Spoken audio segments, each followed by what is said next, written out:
संत बड़ा जी, संत बड़ा जी, संत बड़ा जी आया वो हंसा का वारी वारी आया वो हंसा का आया वो हंसा का तन मन तन सब अर्पण कीजे तन मन धन सब अर्पण कीजे भजन कीजे भजन कीजे सतगुरा बेचे मैं बिक जाऊं सतगुरा बेचे मैं बिक जाऊं तर तन आहूं पर तन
आदि सद्गुरु सुखराम जी महाराज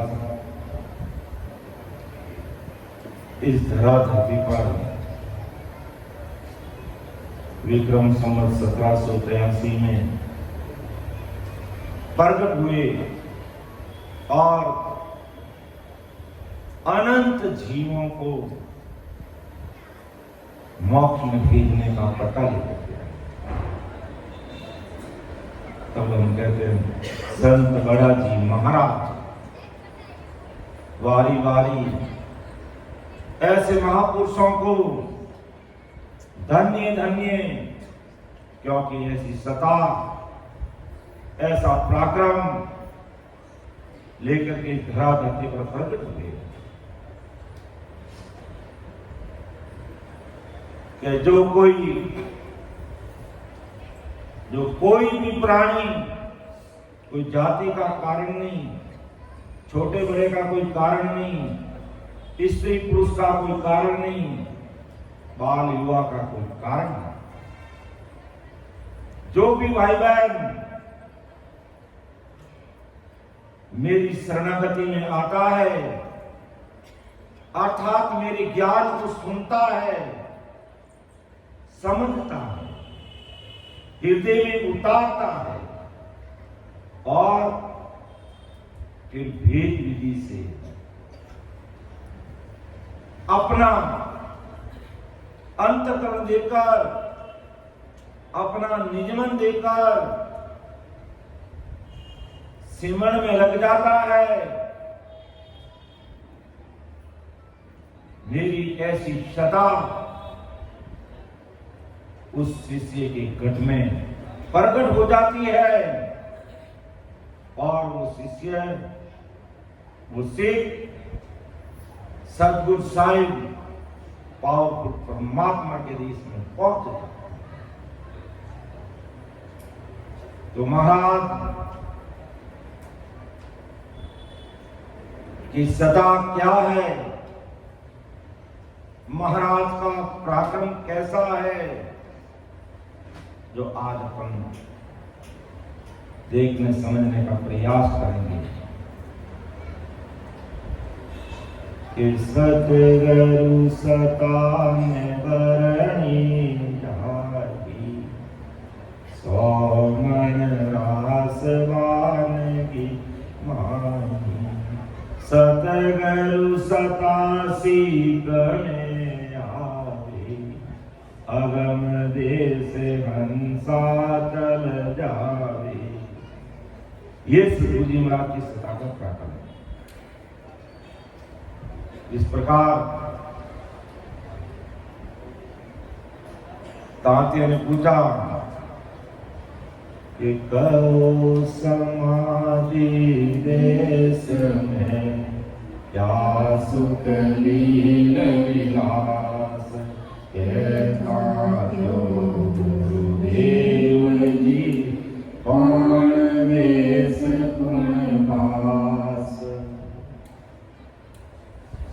तो आदि सतगुरु सुखराम जी महाराज ने क्या जवाब दिया कि सुख तो मालूम कुछ नहीं, क्या कहूँ कैसा हो, पण आनंद सुख बेकूट का दिल नहीं माने को।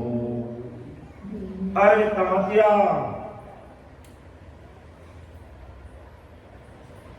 उस सतगुरु साहिब पावरफुल परमात्मा की सत्ता का, समाधि का जैसा सुख है, उसका तो मैं बखान नहीं कर सकता।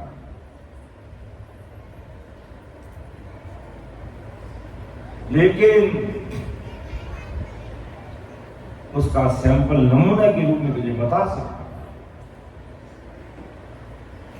कि सुख तो मालूम कुछ नहीं, क्या कहूँ कैसा होई, पण आनंद सुख बेकूट का दिल नहीं माने को। ये काम किया वहां का उस समाधि का, उस सता समाधि का जो सुख है वो तो मैं तुझे बता नहीं सकता कैसे। लेकिन इतना जरूर कह सकता हूं कि नवदा भक्ति करके जो भाई बहन विष्णु लोक में जाकर के 4 प्रकार की मुक्ति को प्राप्त कर लेते हैं और वैकुंठ के सुख का आनंद लेते हैं, तो तात्या जो मैं जिस समाधि में 24 घंटे खोया रहता हूं, और वो जो सुख आ रहा है, उस सुख के सामने वैकुंठ का जो आनंद है, वैकुंठ का जो सुख है, वो मुझे फीका नजर आ रहा है। ऐसा वो सुख है कि अनंत आभार, जिसका कोई वार पार नहीं। ऐसा वो अनंत सुखों का देश है। ऐसे वो सतगुरु साईं परमात्मा की सत्ता है, जिसका वर्णन मैं नहीं कर सकता। सतगुरु सतान वरणी जाई, सौमन रास बानगी मान। सतगुरु सतासीक में आवी, अगम देश हंसा चल जावे। ये मैं सैंपल के रूप में बता सकता हूँ, नमूने के रूप में बता सकता हूँ। जैसे संसारी व्यापारी फॉर्मल अनाज का भंडार भरा हुआ है और एक मुट्ठी अनाज बताते हैं कि लो देख लो साहब, ये अनाज हमारे पास में नमूना है, और उस नमूने को देख करके व्यापारी सौदा कर लेता है। और जब सामने जब सारा अनाज आता है तो पता चलता है कि वास्तव में कितना अच्छा अनाज है, जो नमूना बताया उससे कई गुना अच्छा। तो इसी प्रकार महाराज फरमाते कि भाई, जो वहां के जो सुख है, मैं मायावी जगत के शब्दों में बखान नहीं कर सकता। ऐसा वो सुख है। और वो सुख जो निजमन दे देता, अंतःकरण दे देता है, और रात और दिन भक्ति में रचमच रहता है, वो जीते जी उस देश में जाकर के उन सुखों को लेते हैं। तभी पता चलता है कि वास्तव में वहां के सुख क्या है। और वो सतगुरु जी महाराज की सत्ता जिस सिख में प्रकट हो जाती है, वो हंसा अगम देश में चला। वो अगम देश कैसा? मायावी जगत के लोगों को, घर की कामरत में लगे हुए लोगों को, तीन लोग की भक्तियों में लगे हुए लोगों को पता नहीं। ऐसा वो अगम देश है, ऐसा वो अगम देश है। और उस अगम देश की प्राप्ति कब होती? जब वो जीव अपना निजमन अर्पण करके भजन में लग जाता, तो वो सतगुरु सता सीख में आवे, अगम देश से हंसा चल जावे, तो अगम देश की प्राप्ति करे। लेकिन उसके लिए निजमन देना होता है, और निजमन दिया राम जी महाराज की कृपा है। अर्थात वो सतगुरु साईं पावरफुल परमात्मा रींझ जाते हैं, राजी हो जाते हैं, प्रश्न हो जाते हैं। और महाराज ने बताया कि मैं आखिर में राजी होता कैसे हूं, मेरी ये कुदरत कला तुम्हारे अंदर प्रकट होगी कैसे, मेरी निजमन होगी कैसे?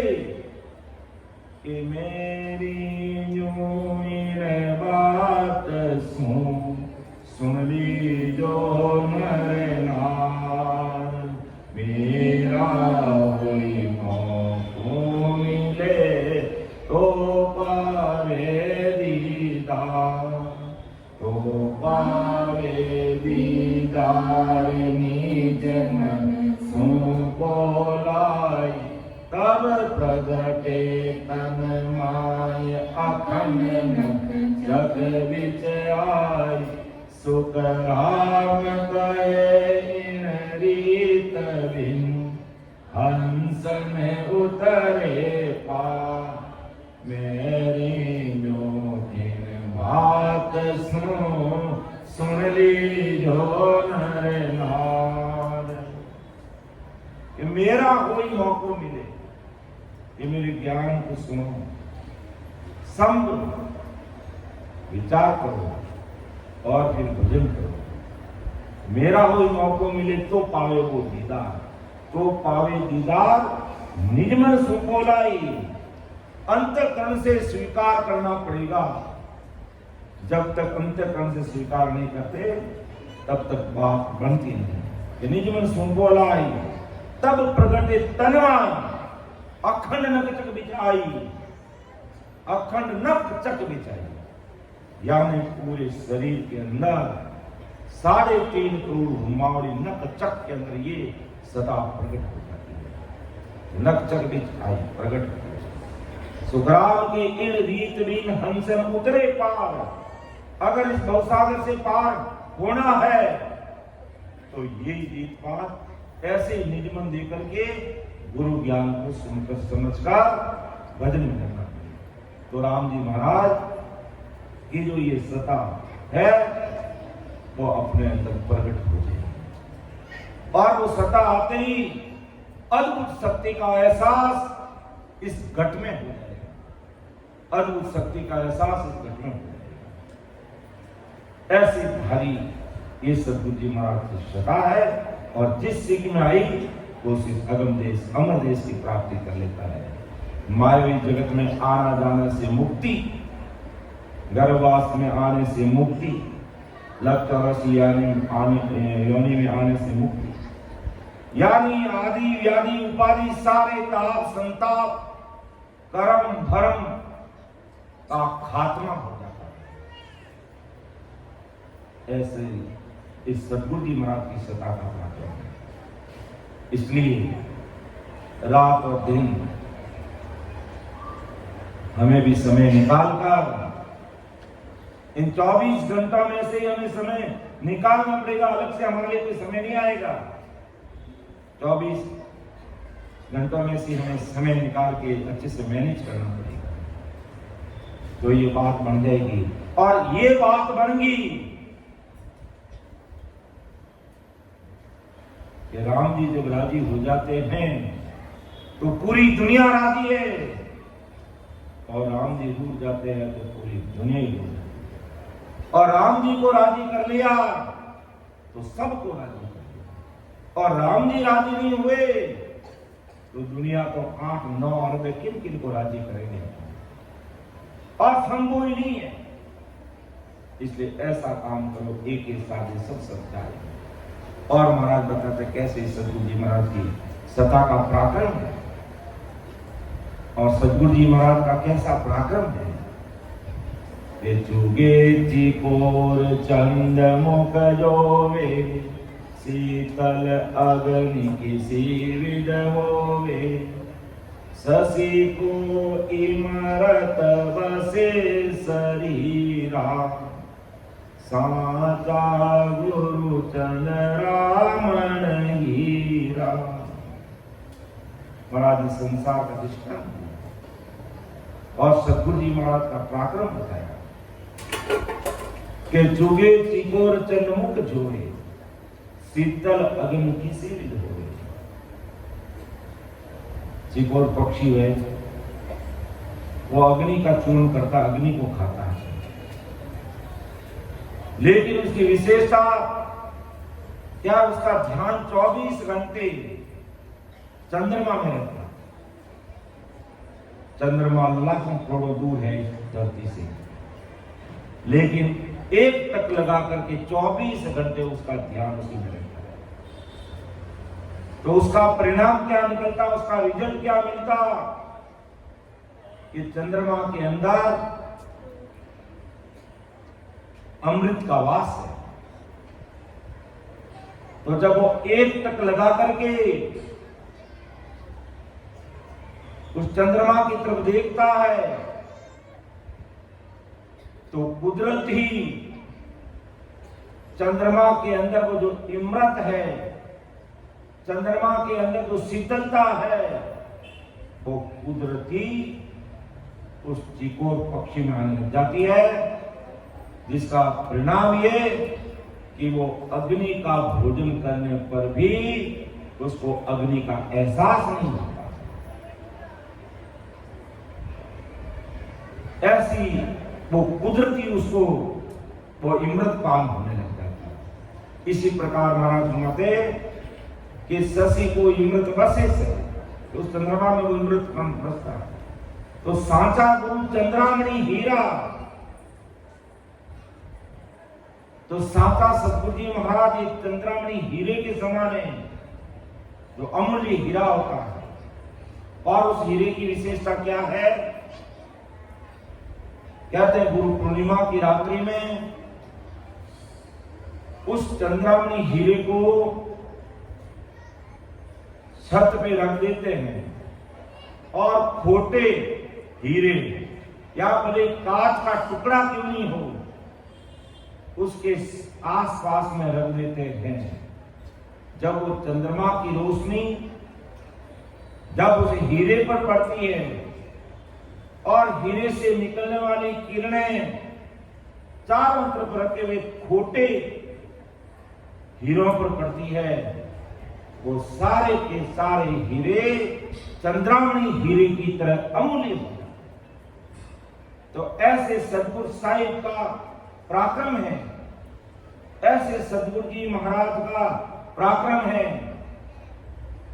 कि कैसा भी खोटा सीका यानी कैसा भी कर्मीहीन सीख, कितना ही बड़ा पापी दुष्टी जीव, कितना ही अपती खूनी जीव जन्म से कर्म में लगा हुआ है और वो सदगुरु जी महाराज के सानिध्य में आकर भेद विधि से भजन करने लग जाता है और उस घट में सदगुरु साहिब पावरफुल परमात्मा की सत्ता घट में प्रकट हो जाती है। तो वो पापी कर्मी जीव, खूनी जीव, अपती जीव, वो अपने पापों को भजन करके काट के वो सदगुरु साहिब के बराबर हो जाता है। भगवंता ने धन्य हो धन्य, ये सादा सदगुरु जी महाराज की पहचान है कि आप समान कर कैसा भी कर्मीहीन है जीव है, मायावी जगत में मायावी भक्तियों में करनी कर्म कांडों में उलझा हुआ है, अटका हुआ है, भटका हुआ है, लटका हुआ है और सदगुरु जी महाराज की शरण में आता अंतःकरण निज मन देता, वो निजमैल हो जाती है और वो जीव अगम देश में पहुंचा। अर्थात सदगुरु जी महाराज जैसे चंद्रामणि हीरा खोटे हीरों को असली हीरे बना देता है, इसी प्रकार सदगुरु जी महाराज है जो ऐसा खोटे कर्म करने वाला जीव शरणागति में आ जाता है, उसको असल अमर लोक में पहुंचा। ये सदगुरु जी महाराज की सत्ता का गुण है। और क्या गुण है सदगुरु जी महाराज का कि आप अमोलक और बढ़ावी, दीप राग दीपक जग जावी, यूं सिस कोई करणी काहीना, आप समान करे परवीना। कि आप तो अमूल्य है ही है, आपके पराक्रम का कोई वार पार नहीं है कि आप अमूल्य है और बना दे, यानी आप अमूल्य है और आपकी शरणागति में आने वाले समस्त भाई बहनों को अमूल्य बना दे। जैसे दीप राग दीपक जग जावे, अर्थात एक चेता हुआ दीपक या प्रज्वलित हुआ जलता हुआ दीपक अगर वो जल रहा है या अगर वो चल रहा है तो प्रज्वलित है, तो उस दीपक की सहायता से दूसरा दीपक प्रज्वलित हो जाता है इसी प्रकार सदगुरु जी महाराज चेतन है, चेते हुए हैं और उनकी शरणागति में आने पर, आपका सानिध्य लेने पर उस सिख को चेता देते हैं। यानी उनके अंदर नहंत निज नाम है, और नहंत निज नाम भेद विधि से भजन करने पर उस सिख के अंदर प्रकट करा देते हैं। भगवान जाने धन्य हो धन्य। जैसे दीपक राग दीपक जब जाते, अब वैसे दीपक को हाथ से जलाया जाता है, लेकिन अगर इसको बिना जलाए प्रज्वलित करना है कि भी हमारे सामने एक दीपक पड़ा है, उसमें घी भी है, रुई की बाट भी है, अब इसको बिना माचिस इसको चेतन करना, प्रज्वलित करना, तो कौन करेगा? जिनको दीपक राग बोलनी आती है, उस दीपक राग का अगर वो वेद समझता है और उसी राग में अगर वो बोलता है, वो दिया अपना आप जल जाएगा, अपना आप बुझ जाएगा। तो इसी प्रकार जो जीव सदगुरु जी महाराज की शरणागति में आता है और वेद विधि से आती जाती सांस में सदगुरु जी महाराज के सानिध्य में रहते हुए भजन करता है, तो निरंतर उसके अंदर प्रकट हो जाता है। तो यूं से कोई करने का ही कहता भी करनीहीन है। राम जी महाराज अपने गुण और अवगुण नहीं देखते हैं। अगर हम अपने गुण और अवगुण देखे जाए तो मोबल कर मन जावे ओ प्रभु जी, मोबल कर मन जावे, आगे किया आगे की पाया,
मेरी शक्ति साधना से मेरे कर्म कटने वाले नहीं, क्योंकि आगे किया तके किन पारा, और अब ही मोह हुई आवे, अब ही मोह हुई आवे। आगे न जाने कितने संचित कर्मों के भारे मंदिर थे, और अब भी कर्म हो रहे हैं, नहीं चाहते हुए भी जाने अनजाने हो जाते हैं। मैं तो रग रग रूम रूम को पुनी पग पग पर मेरे धावा, बदला दिया कदे में छूटूं, कि अगर मैं मेरा बदला चुकाना शुरू करूं, कि भाई संचित कर्मों का इतना बड़ा भारी है, लो आ जाओ मेरा एक एक हिसाब ले लो, तो बदला अपन चुका ही नहीं सकते। इतने सारे हमारे कर्म कर्म किए गए, तो रग रग रूम रूम का पुण्य पक पक कर दावा, बदला दिया कदे न चूकू जाता मुझको। लेकिन सदगुरु जी महाराज की कृपा हो जाती है तो आप अमोलक और बनावे, आप तो मुल्क ही है और को मुल्क बना देते हैं कि कैसो करा मैं शरण हर तेरी, ऐसी माय बताई, कैसो करा मैं शरण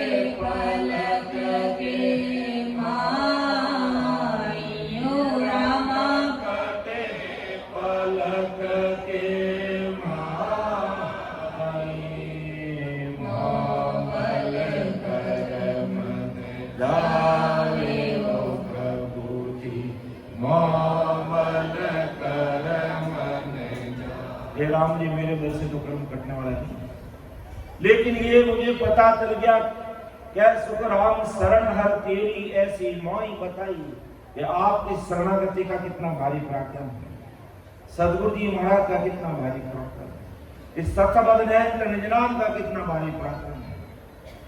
ये मुझे पता है कि भजन कियासो भजन करियासो कर्म कटेला कटे पलक के माई। अब संचित कर्म कितने जन्मों से हमारे ऊपर है, और महाराज फरमाते हैं कि अगर वो प्रेम, वो भाव, वो आतुरता और वो वीर व्याकुलता घट में प्रकट हो जाती है और बराबर भेद विधि से भजन करता है, अंदर की सांस के साथ 20 नाव बराबर आ रहे हैं और अंतःकरण से आत्म चेतन के साथ में कुंडी गहरी सांस के साथ वो सिमरन में लगता है, पूरा 101% राम जी का बनकर कि तन मन अर्प गुना जिन दीजिए, आंखों को और आज्ञा में लीजिए, पति व्रत खंड कबू नहीं कीजिए, हारे मन गुरु मुख इमृत धरे रे। उसके लिए हमें तन मन और धन देना पड़ेगा, अर्थात तन से भजन करना, मन भक्ति में लगाए रखना और सांसारूपी धन का सदुपयोग सदैव सिमरन में करना, सांसारूपी पूंजी का सदुपयोग सदैव संगत में करना, सांसारूपी पूंजी का सदुपयोग सदैव सेवा में करना। तो जब अंतःकरण से लग जाएगा ये 3.5 करोड़ रुमावली भजन में लग जाएगी। जब 3.5 करोड़ रुमावली भजन में लगती है, 3.5 करोड़ रुमावली से राम राम निकलता है और 20 नाम को 3.5 करोड़ को गुणा करो तो एक सांस में सिमरन हो तो 70 करोड़, ये 70 करोड़ नाम आएगा। तब कहते हैं कि भजन करियासु कर्म कटेला कटे पलक के माई। धन्य हो धन्य हो। तो ऐसे ये कर्म पलक में कट जाते हैं और फॉर्मूला भी महाराज ने बता दिया कि अनगिनती गिनती नहीं राम नाम की जो एक सांस में होता है सिमरन सीकर को। लेकिन उसके लिए हमें अंतःकरण से निज मन से हृदय से तला पीड़ के साथ में, फिर व्याकुलता के साथ में लगेंगे ना, तो पल में कर्म कर जाएंगे। जब एक सांस में 70 करोड़ नाम आएंगे और 10-20 सांस ले लिया, तो 10-20 सांस ले लिए तो जन्मों जन्म के कर्म सड़ के राख हो जाएंगे, एक भी कर्म बचेगा नहीं, और वो जीवात्मा जीवन मुक्त हो जाएगी, जीते जी उसको मुक्ति मिल जाएगी, मरने के बाद का कोई भरोसा नहीं, जीतेगी। और आज हजारों भाई बहन जीवन मुक्त होकर के उस अमर देश का आनंद ले रहे हैं, अमर देश का आनंद ले रहे हैं। इसलिए महाराज हमें फरमाते हैं कि ऐसे जब सदगुरु जी महाराज का हमें सानिध्य मिल जाता है तो आपको अमोलक है ही, अपन को भी अमोलक कर देता है, अपन को भी अमोलक कर देता है। अब ऐसे थोड़ी बोलते हैं कि सतगुरु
सतगरुता सदगुरु जी महाराज तारणहार क्यों है कि आप अमोलक और बनावे दीप राग दीपक जग जावे यूं सिस कोई करनी काहीना आप समान करे परवी तो आप तो अमर नहीं लेकिन सबको अमर इसलिए कहते प्राणिया ने सदगुरु तारणहार और सदगुरु जी महाराज हमें वो तत्व नाम देते हैं कि तत्व और उसके बिना तत्व नाम बिन कोई नहीं तिरियो ना कोई तिरने हार सुरगुण आन उपास सारे दैतसी यानी सुरगुण और आन उपासना करने वालों को जन्म मरण में आना पड़ेगा जन्म से मुक्ति मिलेगी सब संतन की साहित्य बोले गीता किसन विचार ये गीता में किस कृष्ण भगवान ने कहा कि सदगुरु साई पावरफुल परमात्मा का सहारा लिए बिना ये कार हमें भी घसीट लेगा तो गीता की साक्षी दे रही है कि सदगुरु जी महाराज ही तारणहार है धन सुख क्या देखती है मैं देव के सारी बातें लगा रहा हूं नाव बिना विकार इस संसार में नाव के बिना सब विकार है फिर महाराज आगे घुमाते हैं कि दिन दिन जारी सफल कमाई जा संगत सतगुरु की पाई उड़ उड़ भुजंग चंदन वन जावे यूं सिक तन की तपत बुढ़ावे के दिन दिन जानी सफल के दिन धन्य धन्य जिन्होंने जिनकी सफल कमाई की हुई है जा संगत सदगुरु हर एक को सदगुरु जी महाराज का शरणा नहीं मिलता है तो अगले जन्म में खूब भक्ति भजन किए हुए हैं और कोई जरा सी कसर रह गई है उनको वापिस सदगुरु जी महाराज की शरण मिलती है और सदगुरु जी महाराज का शरण मिलता है तो आज हम सब भाई बहन धन्य धन्य है हम सबकी सफल कमाई की हुई है तो हमें सदगुरु जी महाराज का शरण के दिन दिन जारी सफल कमाई या संगत सतगुरु की पाई सतगुरु जी महाराज की सुंदर जिनका जीवन धन्य है सफल कमाई है कहते हैं अगले जन्म की पुनवानी होते हैं तब अपन को सतगुरु जी महाराज का शरणा ये सत्संग भी सत्संग सुनने को मिलती है और जब सतगुरु जी महाराज की सत्संग मिल जाती है सतगुरु जी महाराज की शरणागति मिल जाती है तो उसका क्या पराक्रम है कि उड़े उड़े भुजंग चंदन वन जावे यूं सिक तन की तपत बुझावे के उड़ उड़ भुजंग चंदन बन जावे के सांप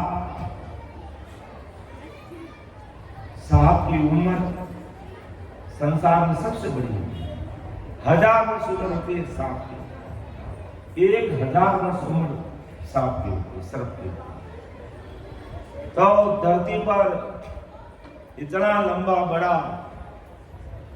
लंबा बड़ा सांप इससे भी लंबे होते हैं वो धरती पर रेंगता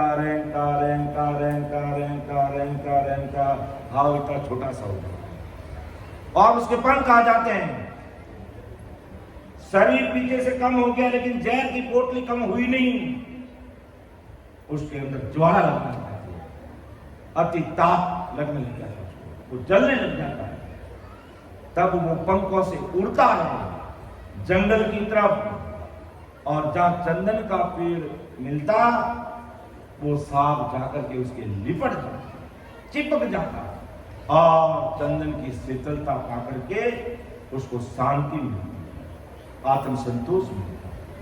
तो इसी प्रकार धीम धीम जानी सफल कमाई, जहां संग सदगुरु की पाई, अर्थात जहां संगत सदगुरु की पाई। तो इसी प्रकार ये जीव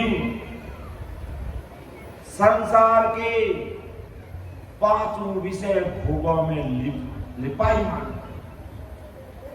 इन विषय को भोगता भोगता भोगता वो खुद एक बार ऊब जाता है, ऊब जाता है। एक एक चीज खाने के लिए देंगे, कितने दिन तक खाएंगे? एक एक चीज देखने के लिए देंगे, कितने दिन देखेंगे? एक एक चीज सुनने के लिए देंगे तो कितने दिन? आखिर वो ऊब जाता है और पांचों विषय भोग कर करनी कर्म में लगकर कर्मों का भारा बांध कर महापापी दुष्टी जीवन, और जब उसको सद्गुरु शरणागति मिलती है, जिस प्रकार सांप को चंदन का पेड़ मिलने पर शांति मिलती है, इसी प्रकार ऐसे कर्मीहीन जीव को सद्गुरु शरणागति मिलती है तो आदि व्याधि और उपाधि के सारे ताप, दुख, संताप, गिरियमान कर्म, प्रारब्ध कर्म, संचित कर्म, भरम सब जल करके नाश हो जाता है। ये भी भगवंता ने धन्य हो धन्य। और वो जीवात्मा आत्म संतोष पाकर के रात और दिन सिमरन में लग करके उस सता समाधि में, उस अखंड ध्वनि का, परमात्मा की सता का वो सुख लेने लगता है। और ऐसी स्थिति बन जाती जो सतगुरु जी महाराज की जिसकी संगत मिल जाती है, जैसे सांप को चंदन का पेड़ मिलता है उसको शांति, तो इसी प्रकार चंदन के पेड़ रूपी जब सत्संगी संत मिलते हैं और ये जीवात्मा उन संतों का सानिध्य लेती है और भजन में लग जाती है, तो अखंड महासुखों में समा जाती है। जी आनंद ही आनंद। फिर महाराज आगे फरमाते हैं, ये जड़ी संजीवन जीव जीवाया, क्या करनी मुर्दो कर आया, अमर करे अमीरस पावे, यूं सतगुरु की सता करावे। कितना भारी बात है कि जड़ी संजीवन जीव जीवाया, क्या करनी मोड़ दो कर आया, अमर करे अमीरस पावे, यूं सतगुरु की सता करावे। संजीवनी जड़ी,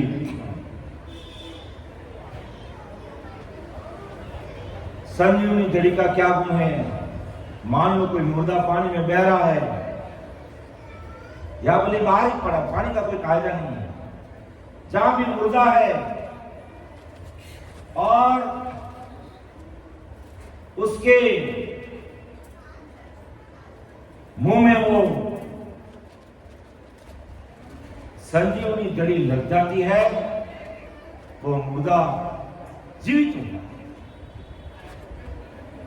कहते कि एक बार रथी चुन रहे थे मुर्दे को अंदर बिठा करके या सुला करके, कई भाई बहन सुला करके उसका दाह संस्कार करते हैं। बाकी वैसे गुरु ज्ञान के आधार पर हमें कभी भी पांव पसार के सोते सोते लेके नहीं जाना चाहिए। गुरु ज्ञान हमारा ये कहता है कि कोई भी किसी भी उम्र का जीव शरीर छोड़ देता है तो उसकी बैकुटी निकालनी चाहिए, उसको बिठा करके उसका अंतिम बरात निकालनी चाहिए।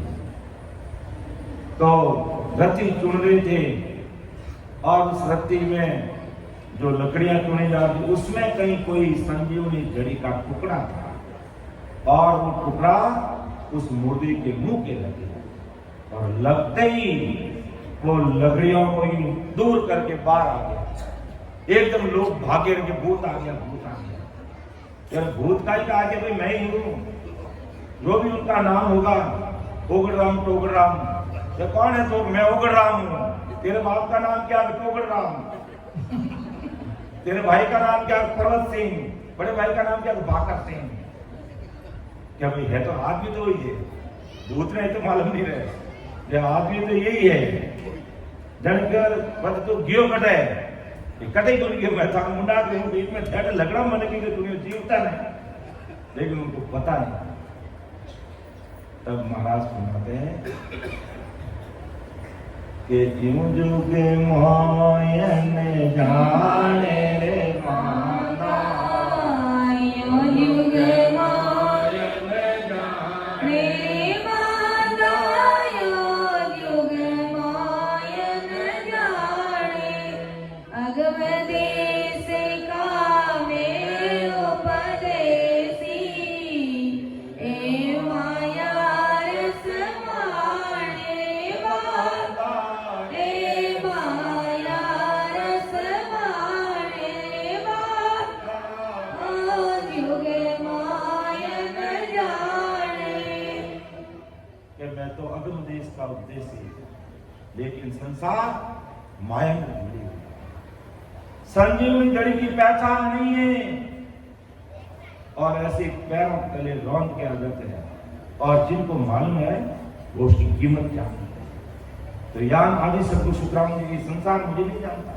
मैं अगम देश की बात करता हूँ, परमात्मा के देश में पहुंचाने की बात करता हूँ, और ये संसार मायावी जगत में रचमच है, आवागमन में आ रहा है, गर्भवास का दुख भोग रहा है और लग 84 योनि में जा रहा है, 84 प्रकार के नरकों का दुख भोग रहा है।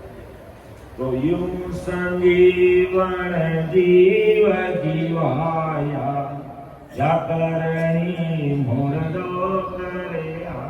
वो संजीवनी जड़ी उस मुर्दे का करनी कर्म नहीं देखते, ये पापी है, दुष्टी है, हरामी है, चोर है, कैसा है। उस संजीवनी जड़ी का काम है इसको जिंदा करना। वो अपने पीड़ित की लाज रखती है, जिसको संजीवनी जड़ी लगी वो जिंदा होगा। इसी प्रकार जो सतगुरु जी महाराज की शरणागति में आता है तो इस भवसागर से पार होगा, क्योंकि सतगुरु जी महाराज अपने पीड़ित का लाज रखते हैं। अपने करनी कर्मों की तरफ गुरुदेव जी महाराज नहीं देखते। अगर अपने करनी कर्मों की तरफ देखने लग गया तो सांप जन्म में भी अपना उदार हो नहीं सकता। तो अमर करे अमीर सिपाही, ज्ञान सतगुरु जी महाराज की शरणागति में कोई जीव आ जाता उसको अमर कर देते हैं और वो अमृत पर अमृत पिला देते हैं। यूं सतगुरु की सता का, ऐसी ही सतगुरु जी महाराज की सता है कि पारस का सुन पराक्रम भाई, लौह पलट कंचन होई जाई, मोरू काटने लागे कोई, हो पराक्रम सदगुरु में होई। ये पारस का सुन पराक्रम है, लौह पलट कंचन। अगर पारस पत्र पे मिल जाता है और उसके अगर लोहा लग जाता है उसको सोना कर देते हैं, सोना बना देते हैं। और हुआ हमारे तालनपुर के पास में क्वासपुरा गांव, वो भी पहाड़ी इलाका है, वहां पर एक पारस पत्र मिला नहीं था, वहां पड़ा था। और राजा महाराजाओं के हाथियों का झुंड है जो वहां से निकल रहा था। तो एक हाथी के गले में बहुत बड़ी लोहे की सांकल थी, वो जंजीर थी, चैन थी, और वो जमीन पे रगड़ते हुए वो लेके जा रहा था। और उस पारस पत्र के वो जैसे ही वो चैन वो हौका लगी और वो पूरी सोने की बन गई। फिर उस पारस पत्र को ढूंढने का प्रयास भी किया तो ऐसा पारस पत्र का गुण है कि वो लोहे को सोना बना देता। तो महाराज के बहुत काटने लागे कोई, जब एक बार वो सोना बन जाता है तो उसके काट नहीं लगता। तो ओ प्राकुम सदगुरु में जिस प्रकार पारस पत्र जंग खाए हुए, काट खाए हुए लोहे को सोना बना देता है, इसी प्रकार कैसा भी कर्मीहीन जीव होता है और सदगुरु जी महाराज की शरणागति में आ जाता है, पारस यानी आपके सम्मान करते हैं। देवी भगवंताने धन्य हो धन्य। ऐसा गुण सदगुरु जी महाराज की सत्ता में है। जना को क्या कि सतगुरा सा कोई शरण दे क्या, सतगुरा सा कोई शरण दे क्या, ना कोई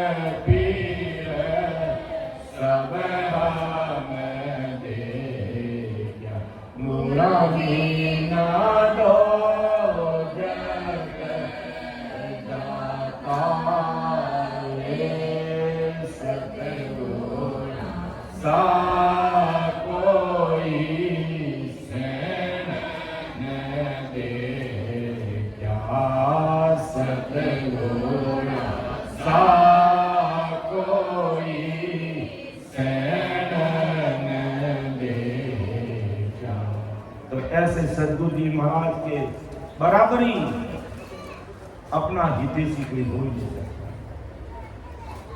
उनके बराबर हमारा सहन कोई हो नहीं सकता जो आप समान करें। और ऐसे कहते हैं ऐसे सदगुरु जी महाराज जो आदि सदगुरु सुखराम जी महाराज जैसे भौतारी संत इस धरा धरती पर आए, और कहते हैं ऐसे महापुरुषों को अगर कोई परिणाम भी कर लेता है तो उसके परिणाम ही बदल जाते हैं, कि परिणाम करने से परिणाम बदल जाते हैं। कैसे बदलते हैं? लास्ट एक दृष्टांत देते हुए अपन समापन की तरफ आगे बढ़ेंगे, क्योंकि समय हो रहा है और सारी तैयारी हो चुकी है। तो अपन दादू जी महाराज का दृष्टांत देखते हैं कि दादू जी महाराज के जो सिख थे बकना जी, दादू जी महाराज के जो सिख थे बकना जी, वो भक्ति में आने से पहले काला पानी बेचने का काम करते हैं, और कैसे उनका जीवन बदल गया।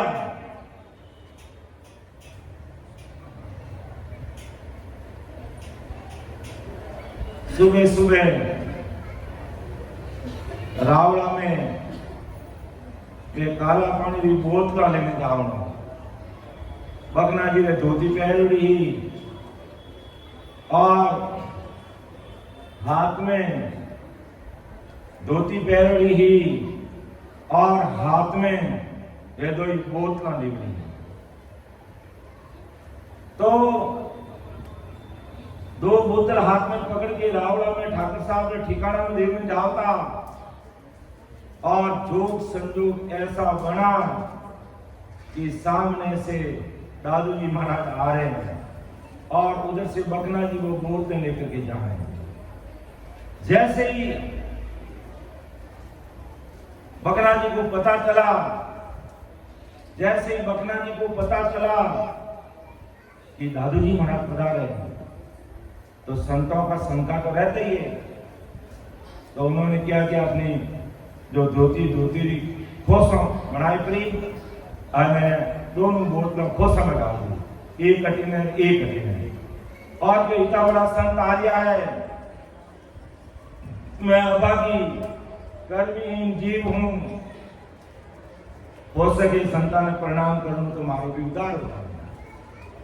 इन भाव, सच्चा भाव मखना जी है जो संत सामने से आ रहे थे, दंडवत प्रणाम करने लगे, दंडोत प्रणाम करने।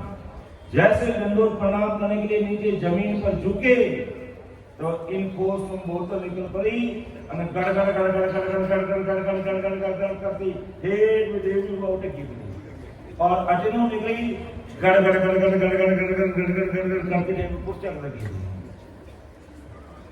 और दादू जी महाराज सारा दृष्टि देख रहे, ये काले पानी की बोतलें इसके पास में एक इधर गई और एक इधर गई, लेकिन दादू जी महाराज ने उस काले पानी के बारे में चर्चा तक नहीं की। बकना जी का भाव देखा, वे दंडवत प्रणाम कर रहे थे, नमस्कार कर रहे थे।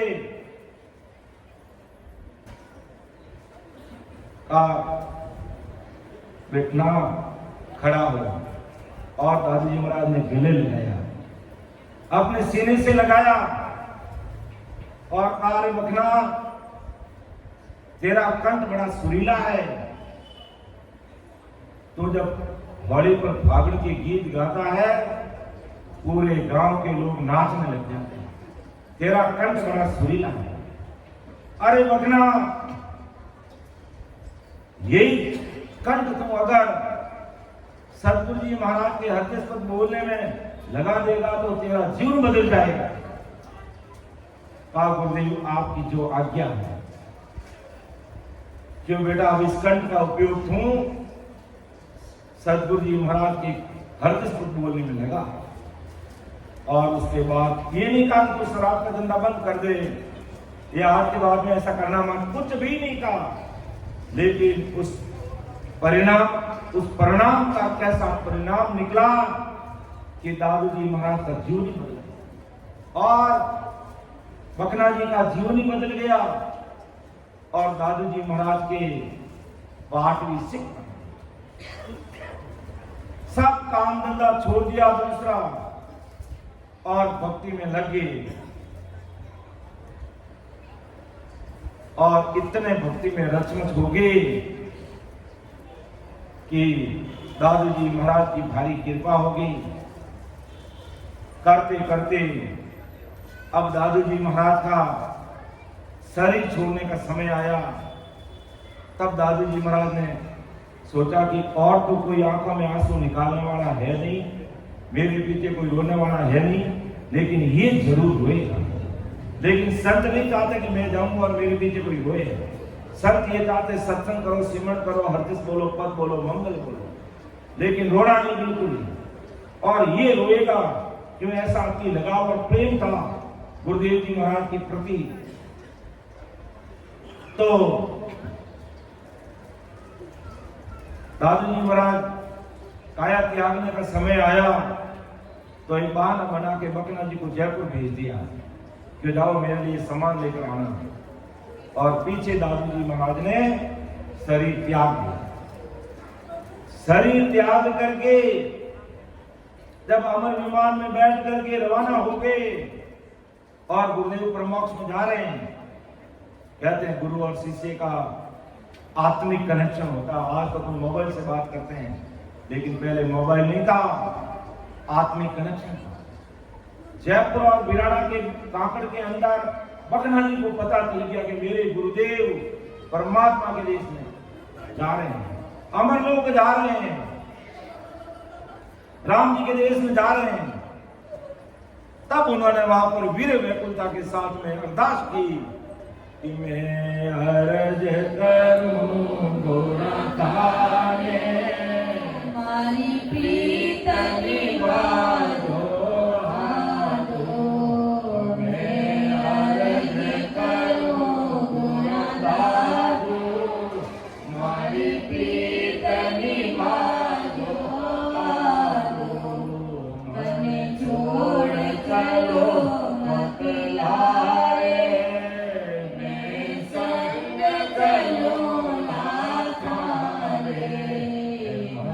छोड़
प्रीत निभाजो। अब देखो कैसे है जो दादू जी महाराज वो प्रीत निभाई कि अमर विमान में विराज गए और वो अमर विमान अमर लोक की तरफ जा रहा है। तो अमर विमान के पार्षदों ने कहा कि भाई विमान को रोको। कहा गुरुदेव जी ये विमान एक बार अमर लोक के रवाना होने पर रुकता नहीं है, क्यों भाई रोकना। दादू जी महाराज के हुक्म को कौन टाल सकता है। कहा इस विमान को रोको और वापिस दिव्य काया धारण करने के बाद वापिस संसारिक काया को धारण किया और जयपुर और वीरान के कांकड़ में बखना जी आंखों में आंसू बहा रहे हैं और रो रहे हैं, आंसुओं की नदियां बह रही है। तो अमर विमान को रोककर संसारिक काया को वापिस धारण कर दादू जी महाराज जयपुर और वीराना के बीच में बखना जी को गले लगाया कि बेटा बखना मेरा समय आ गया है और मुझे संसार छोड़ के जाना पड़ेगा और तुम परमात्मा की भक्ति करता रहना और राम जी के नाम में रचमत रहना और तेरा समय आएगा ये अमर विमान लेकर के मैं आऊंगा तेरे सामने और तुझे परमात्मा के देश में लेके केवड़ी भगवंताने धन्य हो जीवा कारण जाने धन्य हो धन्य मोक्ष के मालिकाने धन्य हो धन्य हो।